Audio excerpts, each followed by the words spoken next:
बिस्बो को सब्सक्राइब करें और इस बेल आइकन को दबाएं और घिसी पिटी खबरों को देखें मजेदार कहानियों में। भारत की उम्र हुई 75 साल, लेकिन रुपया है 80। हमारा मतलब है डॉलर के मुकाबले। 1947 में जब स्वतंत्र भारत का जन्म हुआ, तब अंग्रेजी पाउंड दुनिया की सबसे अहम करेंसी थी और 13.37 रुपए लगते थे एक पाउंड बनाने में। एक 1940 का समझौता अमेरिका और इंग्लैंड के बीच ने $4.3 का रेट रखा एक पाउंड के मुकाबले। दोनों अनुपात को अगर नापा जाए तो घूम फिरकर डॉलर के सामने रुपए की कीमत मिल सकती है 3.32 रुपए एक डॉलर बनता था। उस समय भारत का सारा कारोबार पाउंड में हुआ करता था, डॉलर की जरूरत ही नहीं पड़ी। लेकिन द्वितीय वर्ल्ड वॉर में इंग्लैंड पर बमबारी के पश्चात ब्रिटेन की हालत कुछ ज्यादा ही खराब हो गई थी, जिस वजह से उनकी सरकार सितंबर 1949 में आज से एक पाउंड का मूल्य $2.80 होगा। पाउंड का मूल्य कम होने से रुपया भी डॉलर के खिलाफ 4.75 तक गिरा, जिधर वो रहा 1965 तक। देखा जाए तो एक्सचेंज रेट का मूल्य तय किया जाता है करेंसी के डिमांड पर। ज्यादा मांग हो तो उसका भाव ऊपर चढ़ता है और भारत में डॉलर की मांग बढ़ती गई, क्योंकि 20 सालों में अमेरिका का डॉलर रानी के पाउंड से आगे निकल गया था। 1960 का दशक भारत के लिए काफी मुश्किल रहा। 2 लड़ाई लड़े, एक चीन के खिलाफ 1962 में और एक पाकिस्तान के खिलाफ 1965 में। युद्ध के तुरंत बाद एक भयानक सूखे ने भारत को यूएस से गेहूं आयात करने पर मजबूर किया PL 480 कार्यक्रम के तहत। लेकिन समस्या और भी खराब होने जा रही थी जब दुनिया को 1973 में तेल से बुरा झटका लगा। जब एक बैरल तेल की कीमत तिगनी हुई $20 से $50 तक, फिर दुगनी $100 तक। कुछ समय के लिए 1979 में भारत को डॉलर की बढ़ती जरूरत पड़ने लगी और सरकार रुपए का मूल्य गिराती गई।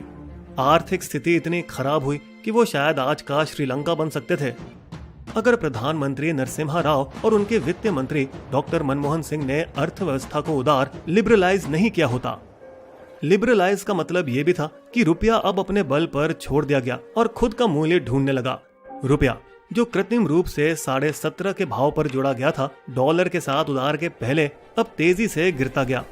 5 साल में अपना आधा मूल्य खोया, डॉलर के मुकाबले 35.43 तक पहुंचकर। लेकिन इसमें एक दिलचस्प बात समझ आई, रुपए का मूल्य चाहे गिरा हो, लेकिन आम भारत के निवासी की स्थिति में सुधार आई। पुराने युग की एम्बेसडर और फिएट गाड़ी की जगह आधुनिक वाहन आए। दूरदर्शन टीवी चैनल की एकाधिकार खत्म हुई और भारत उभरा जबरदस्त सॉफ्टवेयर के बल पर। 2019 तक डॉलर के मुकाबले रुपया फिर से आधा हुआ 70.39 तक। लेकिन भारतीय नागरिक की जिंदगी में और भी सुधार आया। उसका GDP बढ़ा और वे दुनिया के 5वें सबसे बड़े देश बने। फॉरेन एक्सचेंज रिजर्व $300 बिलियन पार किया, जबकि लिबरलाइज के पहले 1991 में ये शून्य के बराबर था। और भारत की गरीबी रेखा गिरी 1991 में 35% से 2019 में 20.8%। इससे आप देख सकते हो कि रुपये का गिरना कोई बुरी बात नहीं, अगर कोई और खतरनाक आर्थिक संकेत नहीं हो तो ये बात याद रखने लायक है। वैसे रुपया हमेशा डॉलर के मुकाबले कमजोर रहेगा, क्योंकि इंडिया का आयात उसके निर्यात से लगातार कम रहा है और इस वजह से हमारी डॉलर की मांग सदा भारी रहेगी। हालांकि पूंजी कैपिटल अकाउंट्स में इन्वेस्टमेंट आते रहते हैं, जिससे रुपये को सहारा मिलता रहता है। लेकिन इसका कुछ हिस्सा हॉट मनी है, छू लो तो गायब हो जाता है, खासकर जो पैसा स्टॉक मार्केट में निवेश होता है। अब देखिए 2019 से आज तक रुपया और भी गिरा 70 से 80 तक। लेकिन इस दौरान अपने फॉरेन एक्सचेंज रिजर्व $642 बिलियन तक पहुंचा, दुनिया का 5वां सबसे बड़ा। समझो एक खजाना जो एक वित्तीय युद्ध लड़ने के लिए इस्तेमाल किया जा सकता है। RBI ने वही किया, $41 बिलियन बेचे, मार्केट में डॉलर की संख्या बढ़ाई ताकि रुपया और गिरने से बचे। RBI इस बात से वंचित नहीं कि रुपया गिर रहा है, बस वो ये नहीं चाहता कि रुपया जोर से गिरे, धीरे से उतरे, ये उसका मकसद है। हमारे जहन में रुपये का कोई शेष भाव नहीं, लेकिन हमारी कोशिश ये है कि रुपया दोनों तरफ व्यवस्थित तरीके से चढ़े उतरे। पाकिस्तान और श्रीलंका आज तकलीफ में है, क्योंकि उन्होंने अपनी करेंसी का भाव ज्यादा समय तक ऊंचा रखा, खुद अपने निर्यात को व्यर्थ किया। जबकि यूएस फेडरल रिजर्व ने कोविड के बाद डॉलर छापना बंद करने का ऐलान किया और ब्याज दर बढ़ाई इन्फ्लेशन को काबू में लाने के लिए। डूबती नाव से जैसे चूहे कूदते हैं, उसी तरह अंतर्राष्ट्रीय फंड्स ने भारत जैसे उभरते देशों से अपना पैसा निकाला। पूंजी बाजार से 31 बिलियन डॉलर और भी अन्य वित्तीय उपकरणों से। यूक्रेन युद्ध के बाद एक बैरल ऑयल जो पहले $60 करीब मिलता था अचानक 130 बन गया। और हमारी सोने की कोशिश तो कभी उतरेगी नहीं, जिसकी जोरदार खरीदी से डॉलर की मांग और भी बढ़ी। 2013 में जब रघुराम राजन आरबीआई के गवर्नर बने, उस वक्त रुपया जोरों से गिर रहा था। 68 भी तोड़ चुका था 2013 के आर्थिक संकट में। उन्होंने एनआरआई के $34 बिलियन निवेश के बल पर स्थिति संभाली। इस बार रुपये से दबाव हटाने के लिए आरबीआई ने और भी उपाय का इस्तेमाल किया है। कंपनियों का वार्षिक विदेशी उधार सीमा को 2 गुना किया। कुछ समय तक बैंकों को एनआरआई के डॉलर डिपॉजिट पर ज्यादा ब्याज देने की अनुमति दी। विदेशी निवेशकों के लिए भारत के सरकार और कॉर्पोरेट ऋण में निवेश करने के नियमों को आसान किया। बैंक को मुक्त किया नए डॉलर जमा पर सुरक्षा नकद रखने से।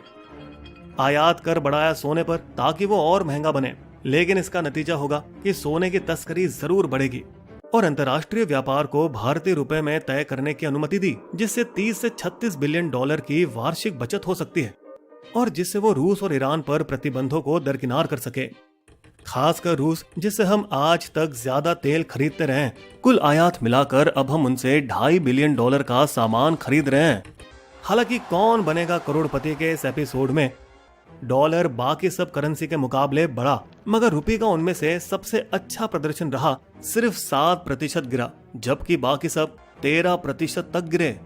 इसका मतलब ये हुआ कि रुपया बाकी करेंसी के मुकाबले और मजबूत हुआ।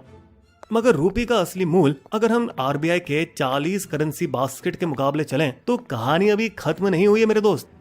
यानी रुपये की कीमत होनी चाहिए $83 $1 के लिए। पिछले संकटों में रुपया डॉलर के सामने और गिरा था। हालांकि ये संकट भी टल जाएगा। FPI, FII, venture fund, make in India, PLI सब जल्द ही वापस आना शुरू हो जाएंगे। तब भारत का जीडीपी बढ़ेगा और फॉरेन एक्सचेंज रिजर्व आहिस्ते आहिस्ते 1000 बिलियन $1 ट्रिलियन पहुंचेगा, जबकि करेंसी आहिस्ते आहिस्ते गिरकर $100 हो जाएगी डॉलर के मुकाबले। बिस्बो की शायरी। ऊपर से ये दिख रही बात सीरियस एक, रुपया डॉलर के आगे रहा है घुटने टेक। इतना भी गंभीर नहीं ये गिरने का खेल, बिस्बो कहता ट्विस्ट कहीं जिनका इसमें मेल। हमारे वीडियो कंटेंट के सोर्सेस आपको डिस्क्रिप्शन में मिल जाएंगे।